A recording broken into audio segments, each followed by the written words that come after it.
Buenas tardes, bienvenidos. Hoy, sábado 30 de mayo del año de la pandemia. ¿Ya cuánto tiempo llevamos en cuarentena? ¿Más de 70 días? Bueno, aquí estamos. Lo más importante, que estén ustedes bien, sus familiares, sus amigos, la gente que ustedes quieran que se encuentre bien, eso es lo más relevante. Que así sea.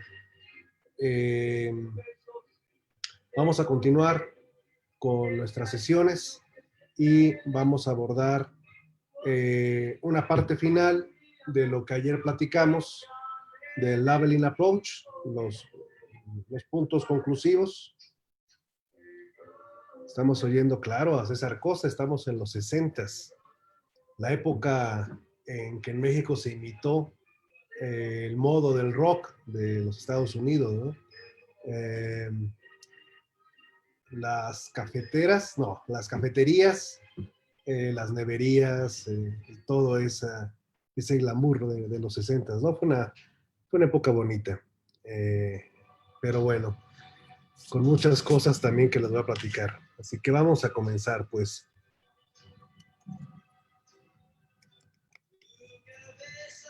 ¿Ese quién era? Si lo alcanzan a escuchar.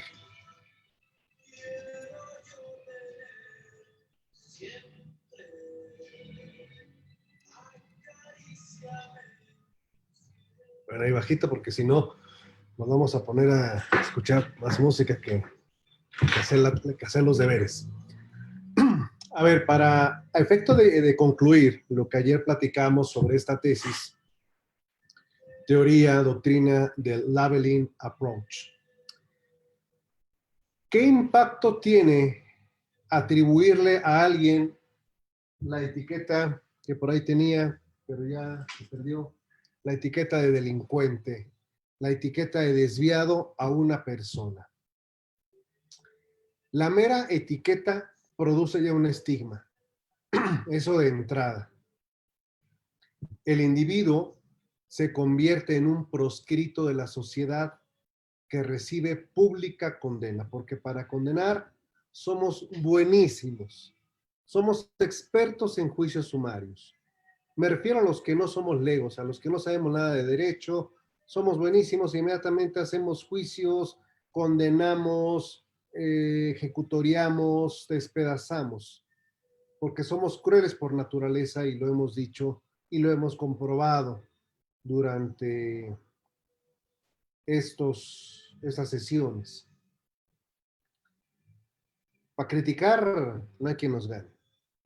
A menudo, dice la Labeling Approach, culmina un verdadero proceso ritual de ceremonias de degradación que le aíslan de los demás ciudadanos honorables y privan de toda suerte de beneficios sociales. El marcado, la marcada, la identificada, la rechazada, la excluida, la no deseada. El estatus de desviado, por otra parte, tiende a consolidarse a través de un sutil mecanismo psicosocial de redefinición de la personalidad, de interpretación biográfica retrospectiva, basada en estereotipos y en la denominada profecía de autocumplimiento. Esto es importante que por favor lo puedan ustedes tener registrado. La profecía de autocumplimiento. ¿Qué es la profecía de autocumplimiento? Vean, aquí viene la explicación. De un joven etiquetado ya de delincuente, por ejemplo, toda la familia, los maestros, los vecinos, las autoridades, eres un delincuente, vas a ser un delincuente, solo sirves para robar, eres un bandido, eres un delincuente, no tienes futuro para otra cosa, terminarás de delincuente. todos esperan una futura actividad criminal. Vea la diferencia, ¿eh? Porque aquí hemos estado platicando de la expectativa social. Esta construcción que se hace inclusive para justificar la norma penal. Es que la norma penal esperaba un comportamiento conforme a derecho. Conforme a derecho, ¿por qué? ¿De quién? ¿Quién dijo? Ok. Aquí es una dialéctica cuando se hace el ejercicio de decir, aquí lo que se espera es una actividad criminal porque nosotros estamos diciendo que vas a ser un criminal. No puedes defraudar nuestra expectativa. Nuestra expectativa es que eres un bueno para nada, eres un desviado y terminarás siendo un criminal y vas a terminar en la cárcel porque eres escoria. O sea, la dialéctica del labeling approach es una estigmatización, una segregación social que se impone desde esta conciencia durkheimiana de lo social para ir excluyendo. Será el primero en resultar detenido y acusado si se produce algún delito. Que en la secundaria se perdió algo, pues fue fulanito seguramente. Que alguien le robó la torta a la compañera, al compañero, que falta el transportador, el compás, la regla, etc. Fulanito seguramente fue. Que detuvieron a unos porque ahí estaba, seguramente él fue. Los padres de los otros jóvenes aislarán a sus hijos, bueno, esto no siempre ocurre, para evitar el contagio, sintiéndose en todos los demás ámbitos de las relaciones interpersonales el estigma del nuevo estatus social negativo, con lo que tales jóvenes, desde luego, verán coartadas sus posibilidades de participar efectivamente en actividades y grupos convencionales. Una ulterior consecuencia del etiquetamiento del individuo como desviado tiene lugar en su propia identidad o concepto de sí mismo, es decir, cómo me veo, cómo me interpreto, que es fundamental eso. Cuando asume dicha imagen de proscrito, se identifica plenamente con ella y redefine o reestructura su personalidad de acuerdo con el nuevo estatus adquirido. Ah, pues si dicen que soy un delincuente, ergo, seré un delincuente. En efecto, llegado a un cierto punto, el individuo puede verse compelido a aceptar la etiqueta de desviado como parte integrante de su personalidad, organizando un estilo de vida en torno a la desviación. Digo, no tiene aplicación, pero es algo así como que si del cielo te caen limones, entonces vende limonadas, porque todos están diciendo así, así, y ahí va el pobre etiquetado, asume el rol, lo interioriza y vámonos. El etiquetamiento, en todo caso, es un evento que acompaña a la persona para siempre y que cambia su vida por completo. Sus nuevas señas de identidad, patrón y eje del estatus social adquirido. Un estatus que tiende a eclipsar a cualquier otro y por lo general sin retorno. Que no va a haber vuelta de hoja. Hace algunos años, 10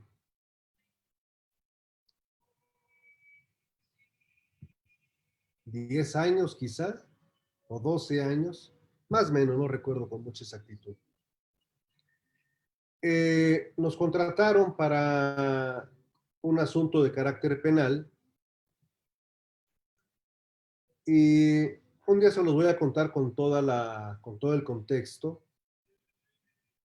De hecho, en un libro reciente, Linchamientos Digitales, ahí se menciona nuestro caso que llevamos, pero hago referencia al mismo porque derivado o con motivo de ese asunto, conocí a un extraordinario director de cine. Y este director realizó un documental que no sé por qué no es tan conocido, pero que si ustedes me lo permiten, se los voy a postear. Se llama Lo que quedó de Pancho. Y en este documental van a poder ustedes encontrar la aplicación práctica del Labeling Approach. Se los posteo terminando la sesión para que lo puedan ver, por favor, y me gustaría bastante poder conocer sus comentarios, sus opiniones sobre este particular. Esto es, entonces, la teoría del etiquetamiento social. Bien, y que surgió a mitad de la década de los 60 en los Estados Unidos. Bien, vamos ahora a platicarles un poquito de esta cuestión. Aquí les presento a un joven estadounidense eh, que, vean ustedes, aquí, como lo hemos hecho en las otras sesiones, me gustaría mucho que me den sus comentarios.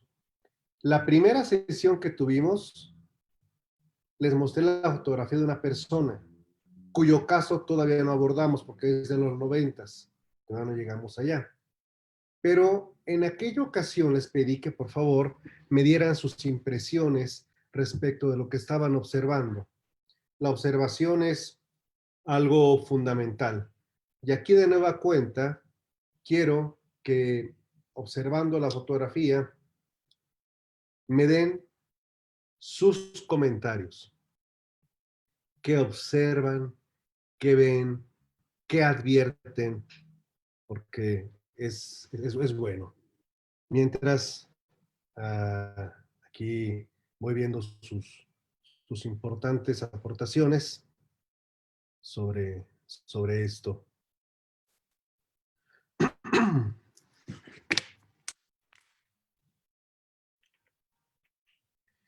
Sí, como dice Heriberto Caravante, el etiquetamiento social crea fama. ¿Qué opinan de esta imagen que tenemos? Una familia funcional, bien, familia funcional, nos dice don Heriberto Caravantes. ¿Quién más? ¿Quién más opina sobre ella? Scarlett nos dice que es una familia feliz. Bien, bien, sí. ¿Qué más? Sería una familia, Shevchenka, una familia tradicional, que es lo que les iba a decir. Ahí, muy bien, José Guadalupe Zavala, la típica familia estadounidense. Y como dice Irmis Torres, una familia clase media. Muy bien, claro, ese es el American Way of Life, el modo de vida americana, familia tradicional, familia honorable, por supuesto. Una familia sobre todo funcional, como lo han dicho, clase media de los 60 en los Estados Unidos, así es. Ahí está, la familia feliz, sí, es el modelo. Una familia de renombre, nos dice Gaby. Ahí está, la familia perfecta, está el papá, la mamá está al centro, bien colocada por el fotógrafo, el hijo mayor, el de medio y el pilón, el piloncillo.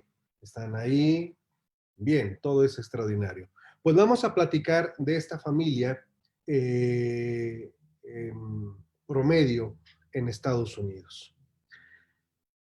Esta es otra fotografía de la familia anterior, obviamente, a la que les acabo de mostrar, ¿no? Y ahí, pues vemos, inclusive todavía, eh, como que, familia de matriarcado, dice Alfredo, ve nada más. Elvia nos dice, parecen testigos de Jehová.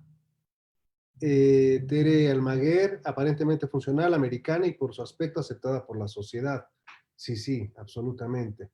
Y aquí, en una posición ya más familiar, ya más menos rigorista, menos rígida, donde está el más pequeñito feliz de la vida, sonriendo, los jóvenes de abajo pues también, la señora, inclusive una vestimenta correcta de la dama para los cánones de esas épocas.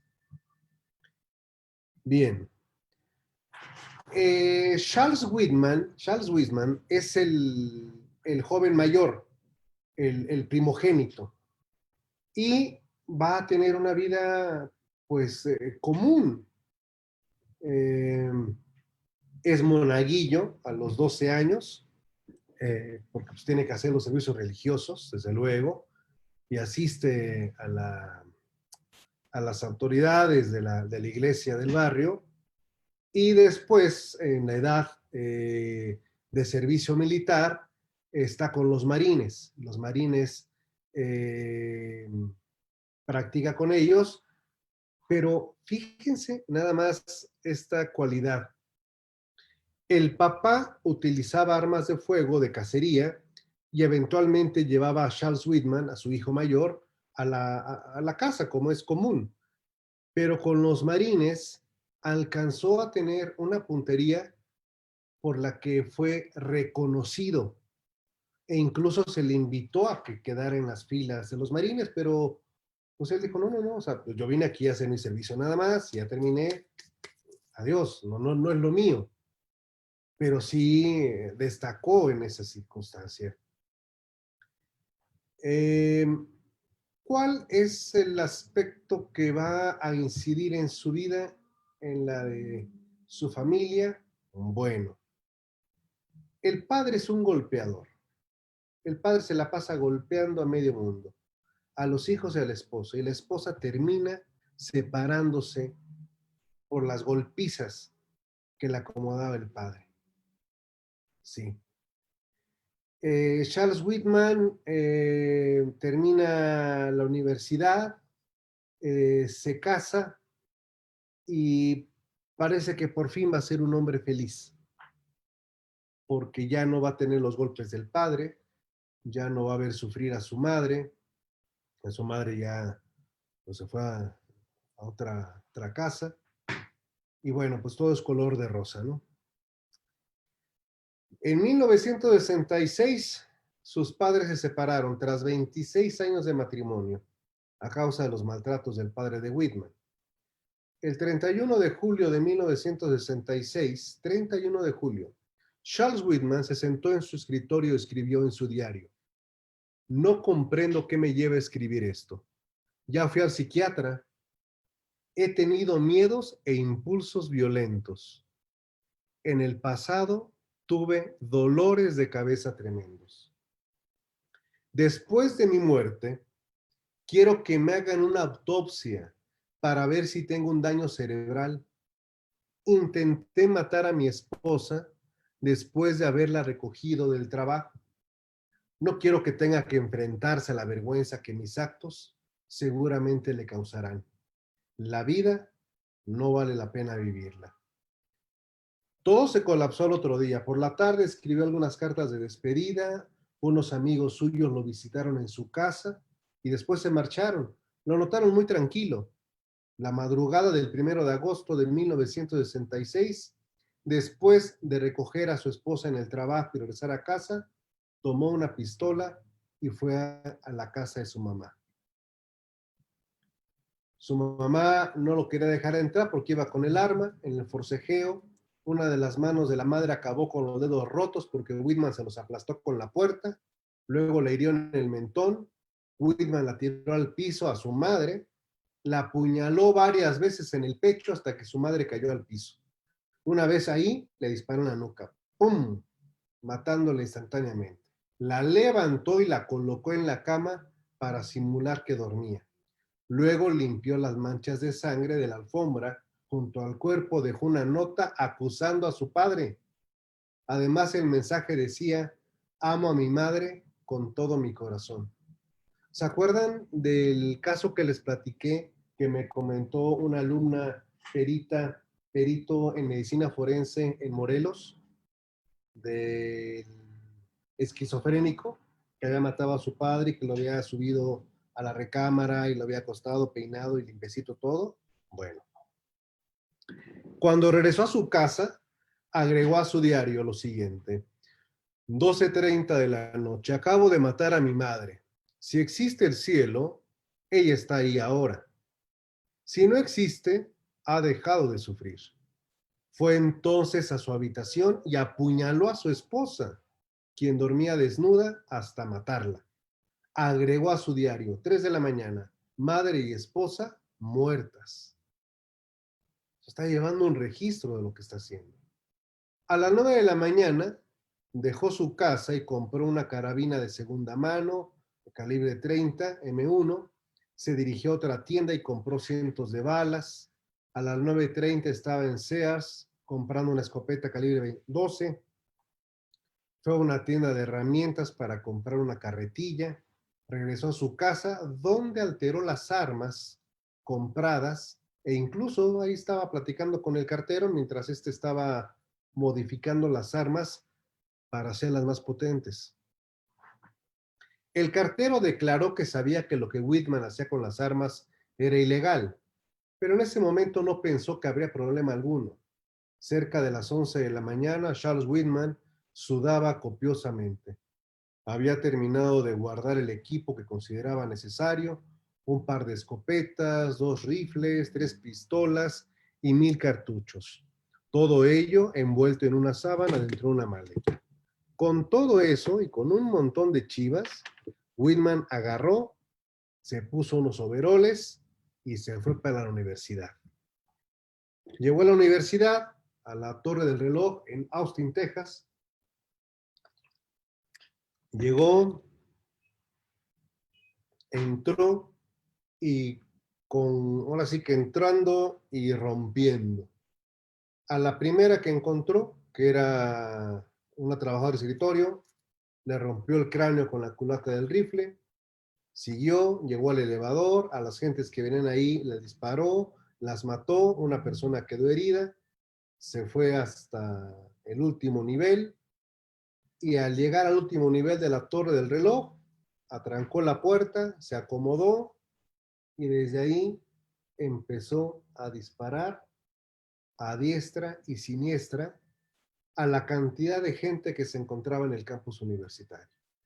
Pero además utilizando una técnica terriblemente trágica, porque lesionaba a alguien, o sea, no lo mataba porque era un extraordinario tirador. ¡Pum! Lo hería. Y entonces alguien salía a ayudar al herido y entonces mataba al que salía. Es decir, a los heridos los utilizaba de carnada. Esa era la sangre fría con la que actuó. Llamaron a la policía iba a mandar un helicóptero, pero pues sabiendo que aquel les podía tumbar, desistieron de ello y entonces decidieron comenzar a subir para poder dar con él. Cuando llegan, desentrancan la puerta, se enfrentan a balazos, lo matan. Tuvieron que vaciarles 2 cargas porque se seguía moviendo Charles Whitman. Y bueno, pues al día siguiente la conmoción, ahí está el funeral, está el papá, está el hermano de en medio, asistiendo a las pompas fúnebres. La pregunta aquí es, ¿hasta qué punto el papá es el responsable de los hechos? No me estoy refiriendo en el ámbito penal, desde luego, sino a todo lo que sufrió Charles Whitman en su infancia. Mató a 15 y dejó heridas a más de 20. Al término fueron 17 personas que perdieron la vida por esta masacre. Y cuando le hacen la autopsia, la necropsia a Whitman, tenía un tumor cerebral en la parte que controla las emociones. Entonces Whitman tenía razón cuando escribía en su diario, cuando yo muera, revísenme la cabeza. ¿Se le pudo haber revisado antes? Creo que sí, ¿no? Ahí está Whitman, el psicótico y la sociedad. Charles Whitman, el autor de la masacre de Texas en 1966. Ahora, quiero que me acompañen a ese convulso Estados Unidos, ya un estado con el que hacemos frontera, al estado de Arizona. Una tarde, una joven sale de la escuela y pues se dirige a su casa. Y un sujeto que anda en un bochito se acerca y le dice, oye, pues te llevo a tu casa. La niña siguió caminando, era un adolescente, pues. Eh, Él insistió, insistió, insistió, se paró un poco más adelante, bajó, la abordó, la tomó del brazo y la llevó. Ella poniendo cierta resistencia y la subió a su vehículo. Él se subió y vámonos, pum, se fue. Cuando los padres de la chica advierten que no llega a la hora normal de su arribo después de sus actividades universitarias, se preocupan y el padre y la madre acuden a la jefatura de policía para exponer que la hija no había llegado, habiendo ya pasado un plazo amplio de horas sin tener noticias de ella. La policía envía a una unidad a la universidad para corroborar si había ido a clase, lo que alcanza a corroborar el oficial correspondiente. Entonces van ahora con los padres para realizar la reconstrucción de la ruta que la joven tenía que haber seguido de la universidad hacia su domicilio. Y en el camino van entrevistando a personas con una fotografía de la joven. ¿Usted la vio? ¿Usted la ha visto? ¿Usted la ha visto? ¿Usted la ha visto? Nadie, hasta que un encargado de un establecimiento dice, sí, sí, yo la vi. Dice, la vi en la mañana, mediodía, ella iba caminando y me llamó la atención porque un carro la iba siguiendo. No es usual que un carro vaya despacio siguiendo a una persona y por eso salí a asomarme y vi cómo el conductor había bajado y la introducía, según yo vi, a la fuerza. Por cualquier situación, tomé las placas del vehículo. Y aquí están. Bien, con ese dato, la policía se comunica vía radio a su comandante, a su jefatura, dicen, revisen esta matrícula. Del informe resulta el nombre a cuyo titular se encuentra registrado el vehículo y el domicilio. La policía acude inmediatamente al domicilio, entendiendo que posiblemente ahí se encuentre la menor. Llegan los policías, tocan la puerta, abren y preguntan por el individuo a cuyo nombre se encontraba la matrícula. Señor Ernesto, sí, policía, vamos a pasar, prum, lo empujan, entran, registran, no van con ninguna orden, no van con ninguna orden. Y entonces le preguntan por la joven, y él, ¿cuál joven? Acompáñenos, y se lo llevan detenido, se lo llevan a la policía, y en el propio reporte dice en inglés, bueno, en la traducción dice que se le aplicó presión física moderada, así dice, presión física moderada. Y entonces confiesa que efectivamente se llevó a la joven, pero les dice a las autoridades que la mató y les indica dónde y los acompaña. Y va a la policía y efectivamente encuentra desafortunadamente el cuerpo sin vida de esta víctima inocente.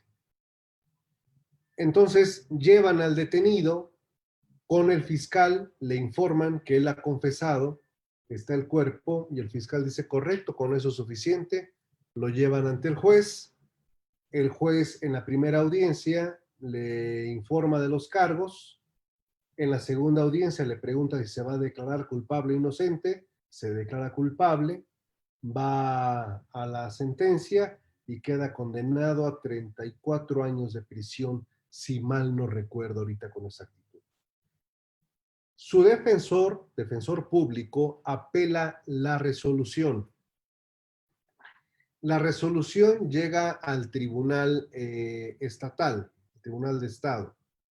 El tribunal de Estado confirma la determinación y entonces viene el certiorari, o sea, el recurso mayor para que sea la Corte de Estados Unidos quien determine si la resolución de la Corte de Arizona fue correcta o no. Cuando llega el caso a la Corte Suprema de Estados Unidos, el ministro, el juez, perdón, ustedes, el juez a quien le corresponde el caso, lo revisa y expone: creo que es un asunto relevante y vamos a necesitar primero la opinión del Procurador General de Justicia de Estados Unidos, el Procurador General de Estados Unidos. ¿Y por qué es relevante el caso? Porque pareciera que hubo una falla en el procedimiento. Entonces le mandan el caso al procurador para que antes de que se someta a debate, el procurador emita una opinión. El procurador emite su documento donde establece que a su juicio sí hubo una violación al procedimiento y propone que el caso se repita, se reanude. Cuando este se expone en la Corte Suprema ante los demás jueces, quien le correspondió conocer del caso les informa a sus pares. Aquí hubo una violación a la cuarta enmienda, porque nunca se le dijo al detenido que tenía derecho a permanecer callado y que tenía derecho a nombrar un defensor. Y por lo tanto, esa omisión en informarle sus derechos no le permitió ejercerlos. Y al no permitirle ejercerlos, violamos la cuarta enmienda. La propuesta es que se anule la sentencia y que el caso regrese al inicio y que se le informe de sus derechos y una vez informado de sus derechos y de que los quiere ejercer o no, se inicie de nueva cuenta todo. Y efectivamente, la condena se anula, el caso se devuelve al fiscal y el fiscal tiene que volver a pedirle una audiencia al gran jurado a efecto de poder lograr que el juez cite nuevamente a la persona que se mantuvo detenido para informarle primero de sus derechos y después de los cargos. Y así ocurrió. Regresa el expediente, se cita de nueva cuenta a este sujeto de nombre Ernesto Miranda. Y ya en audiencia el fiscal le dice: le voy a informar cuáles son sus derechos. Tiene derecho a permanecer callado, tiene derecho a contar con un defensor. Si usted no tiene dinero para sufragar un defensor, se lo va a poner el Estado. Bien, ya con esa información, Ernesto Miranda dice: me reservo mi derecho. Quiero hablar con mi abogado. ¿Ok? Hablan con el abogado y entonces ahora sí el fiscal tiene que hacer una investigación y presentar evidencias para demostrar que ese sujeto fue el que cometió el ilícito mencionado. La resolución de la Corte, en este caso que se llama Miranda versus Arizona, es una determinación fundamental porque en ella, aparte de reconocer las omisiones en que están incurriendo los policías en los Estados Unidos, de no dar a conocer los derechos de los detenidos cuando se efectúa la detención, va a ocasionar que eh, que la propia resolución, la propia corte, sugiera que el Estado americano debe de utilizar todos los medios que tenga a su disposición para que las autoridades policiales eviten incurrir en estas violaciones de derecho y que entonces le informen a las personas cuando sean detenidas los derechos que les establece la cuarta enmienda. ¿Cómo hizo el Estado para poder popularizar que las policías le digan los derechos a las personas? Bueno, se apoyó en la creciente e influyente industria del cine, Hollywood, ¿sí? Y en las películas que tuvieran una escena policial, entonces los policías siempre tenían que recitar lo que dice la cuarta enmienda. Cuando comienzan las series televisivas estadounidenses en los 70s, todas las que tienen que ver con el género policíaco, que ustedes no, porque están muy jóvenes, pero pues quienes veíamos la televisión en los 70s y poníamos el canal 5, salía un policía que detenía a alguien al final del capítulo y le decía estas palabras sacramentales. Está usted detenido, tiene derecho a guardar silencio. Todo lo que diga podrá ser usado en su contra. Tiene derecho a contratar un abogado. Si no cuenta con recursos, el Estado le pondrá un abogado.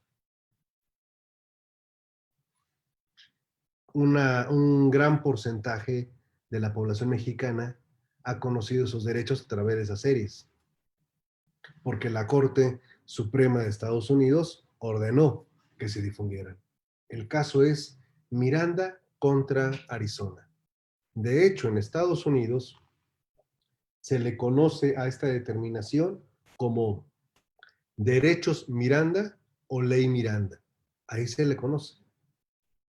Entonces, esta es la génesis de esa resolución. Ernesto Miranda fue condenado, tuvo una condena menor, salió en libertad preparatoria, en libertad bajo palabra, perdonen ustedes, en libertad bajo palabra,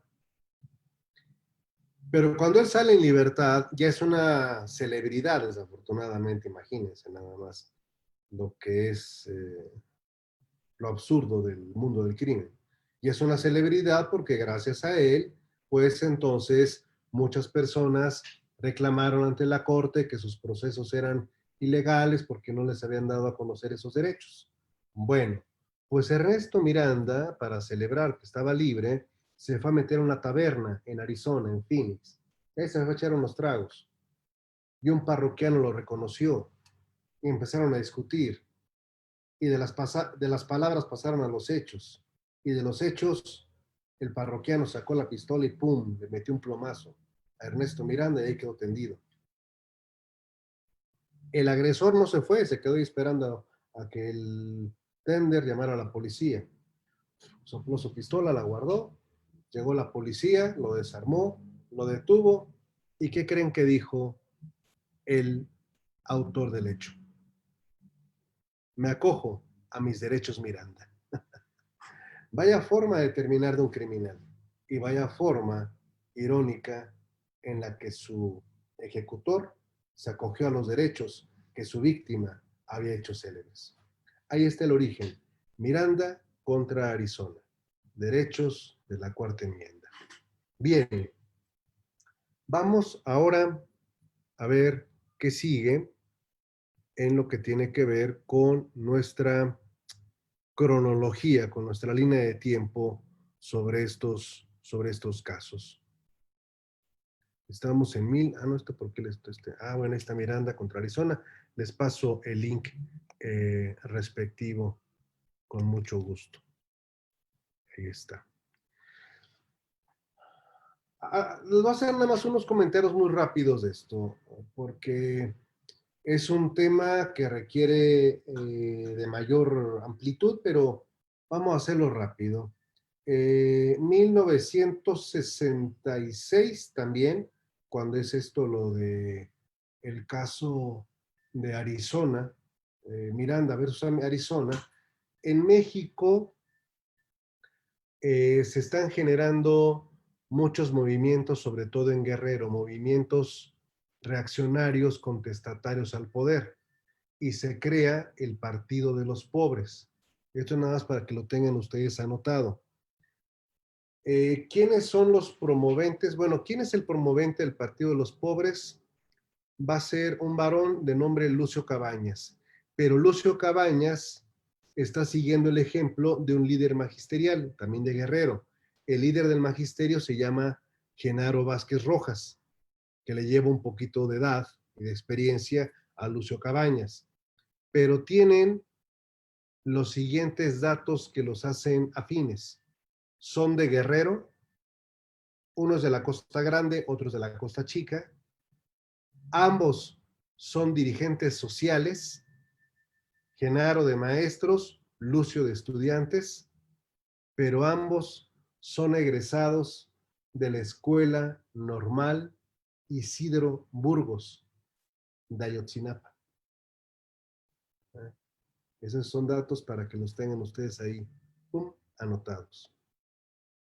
¿Sabían que la primer masacre de civiles cometida por el ejército mexicano ocurrió en el año 1960 en el estado de Guerrero, precisamente derivado de las movilizaciones que estaba realizando Lucio Cabañas, y que el ejército mató a más de 20 personas cuando hubo una protesta por y contra el gobierno del estado? Para poder comprender todo lo que en ese ámbito ha ocurrido en nuestro país, es una condición poder hacer un clavado a estas historias, las historias de la subversión en México. Bien, 4 de abril de 1968, nos estamos acercando ya al final de esta década, ocurre un evento terrible, terrible, terrible en los Estados Unidos de América.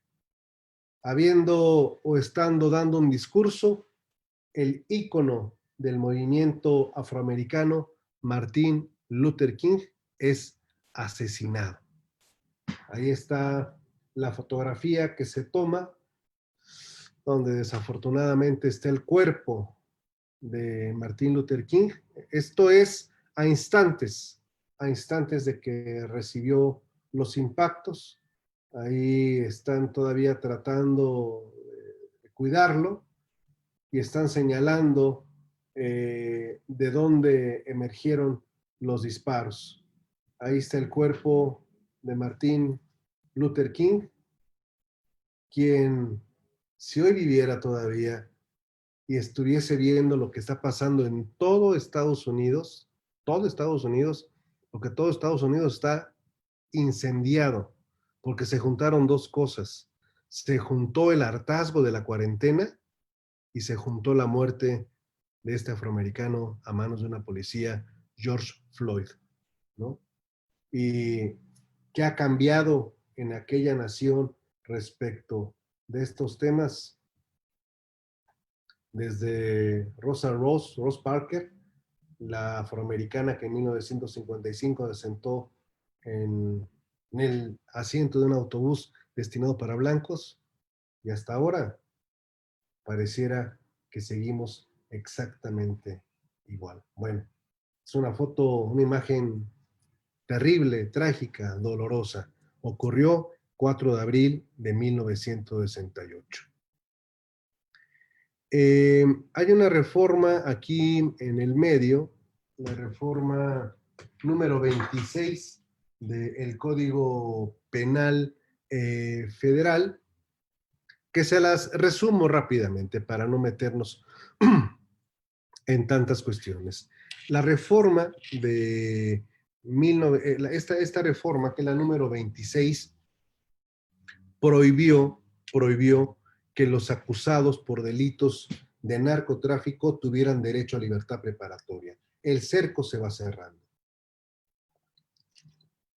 Esta reforma es de abril, perdonen ustedes, de marzo de 1968.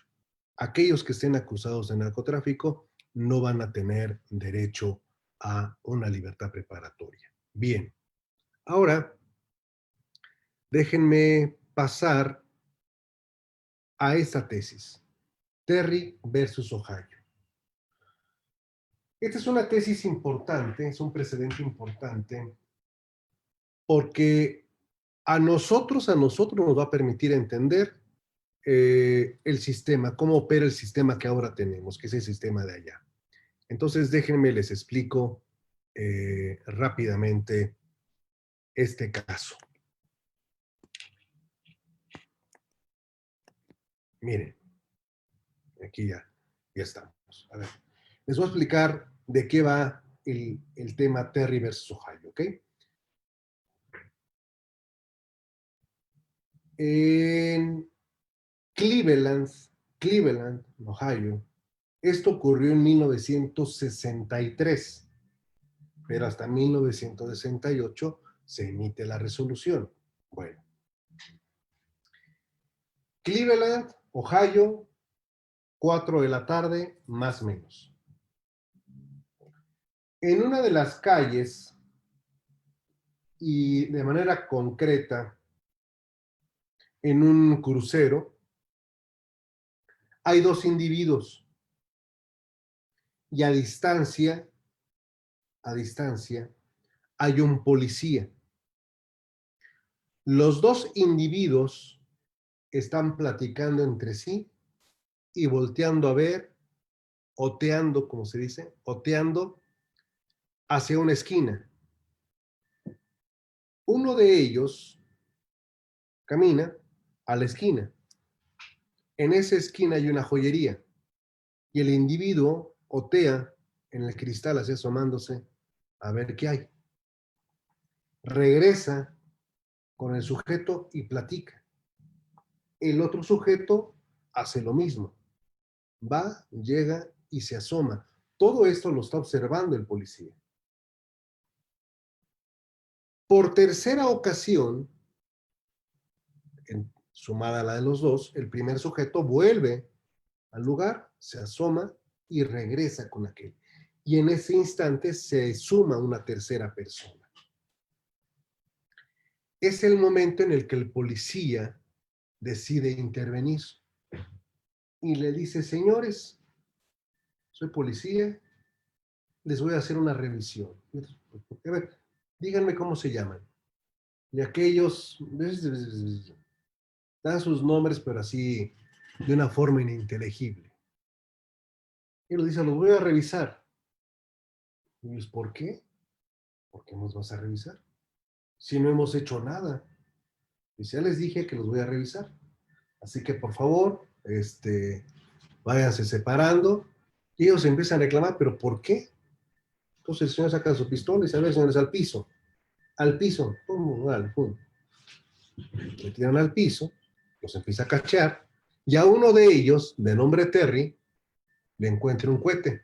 Y dice, ándale, con tu cuetote, ya te encontré el cohete. Pum, y se guarda el cohete del Terry, le ponen las esposas, llama por radio a sus compañeros, llega la patrulla, órale, para arriba, vámonos, pum, se los llevan.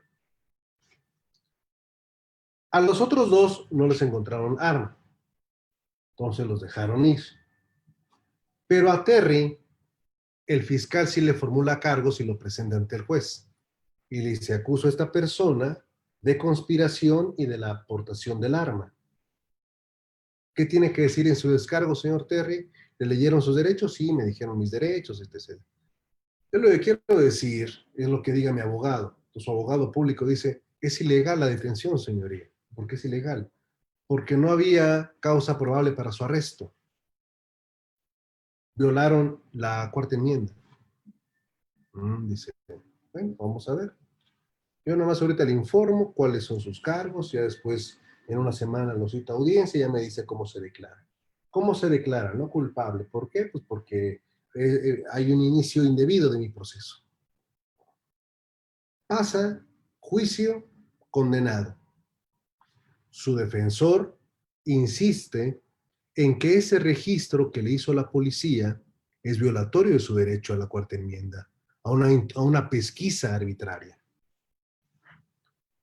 Apela, cae en la Corte de Ohio y la Corte de Ohio confirma la apelación.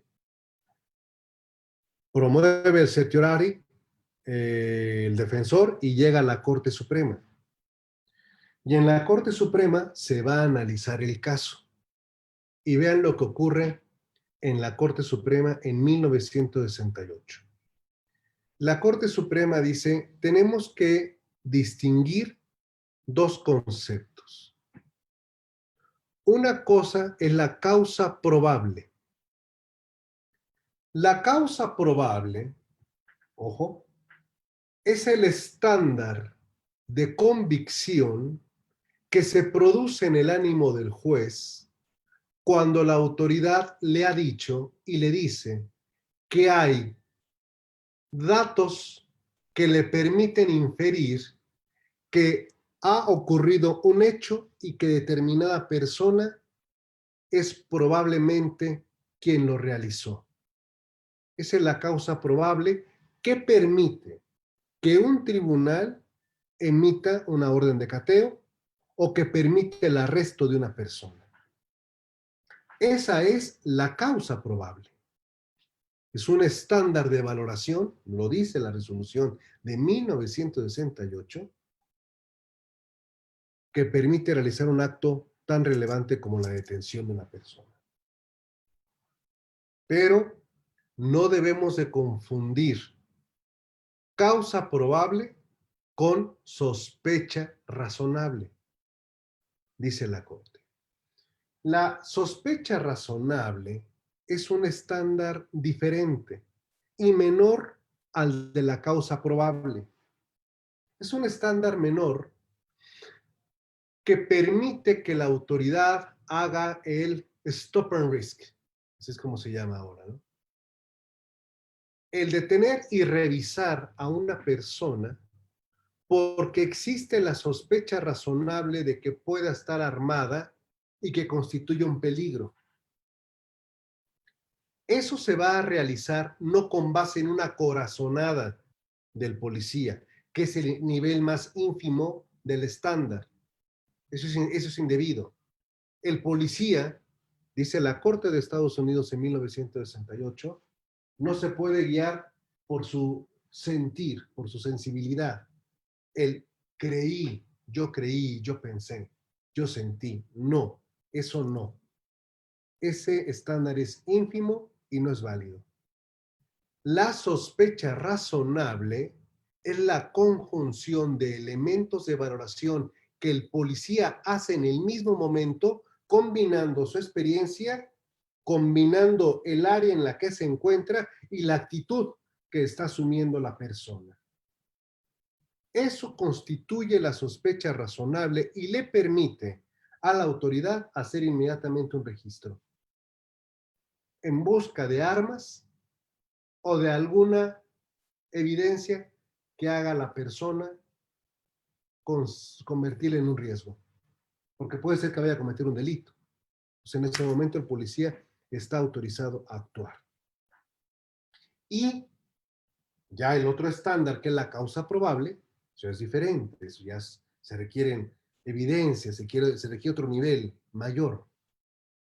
Entonces, lo que le hicieron a usted, señor Terry, fue completamente legal, porque se basan en la cuarta enmienda y hubo sospecha razonable para ser revisado.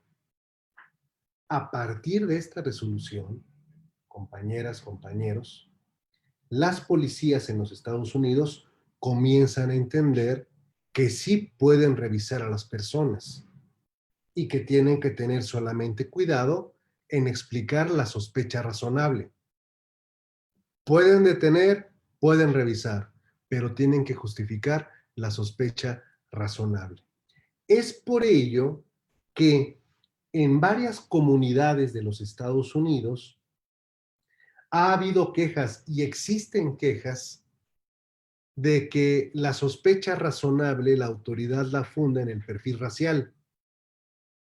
Estados Unidos, por ejemplo, cuando empezó con una política de tolerancia cero, comenzaron a detener por perfil racial a los afroamericanos y a los latinos. La sospecha razonable no existía, sino que atribuían a que había habido problemas de bandas y que en las bandas quienes participaban o eran latinos o eran afroamericanos, lo cual no es un elemento para el tema de la construcción de la sospecha razonable. Y eso originó quejas de organismos de derechos humanos, quejas de muchos grupos, activismos, porque ello también ocurrió en Washington, D.C., eso ocurrió también en otras entidades. ¿Dónde no ocurre esto? En los Estados Unidos, que era algo que les había dicho que les iba a platicar. Donde no ocurre esto es en Atlanta. ¿Por qué no ocurre en Atlanta? Porque el gran líder del movimiento de defensa de los derechos humanos y contra el racismo, Martin Luther King, nació en Georgia. Y Atlanta es hoy un lugar donde no existe actividades de racismo y donde su comunidad afroamericana, que es relevante, talentosa, importante e imponente, sí puede andar, se siente la vibra de una manera libre. Atlanta, Georgia, Atlanta. Pero de ahí en fuera, cuidado. Pues este es el origen del Stop and Risk, el origen de los conceptos sospecha razonable y causa probable, que son diferentes. Esto ocurrió en 1968. En nuestro sistema acusatorio, que es el mismo que el de los Estados Unidos, estas mismas frases, corazonada, causa probable, sospecha razonable, se van a producir y reproducir en tesis, pero hasta hace aproximadamente 5 años, más o menos, 5 años o 4 años. Pero ahí vamos, ¿no? Pian pianito. Bueno, pues me dio muchísimo gusto verles. Espero que les sea de utilidad esto que les acabo de compartir de estos dos precedentes muy importantes de los Estados Unidos y que tienen una amplísima consecuencia en nuestra práctica profesional. Bueno, pues si no les ponen lo contrario, nos vemos mañana en punto de la 1 de la tarde. Pórtense bien, quédense en casa y todo lo que les platiqué se los comparto en el link. Cualquier comentario, cualquier duda, por favor, háganmela saber. Que tengan un excelente sábado. Nos vemos.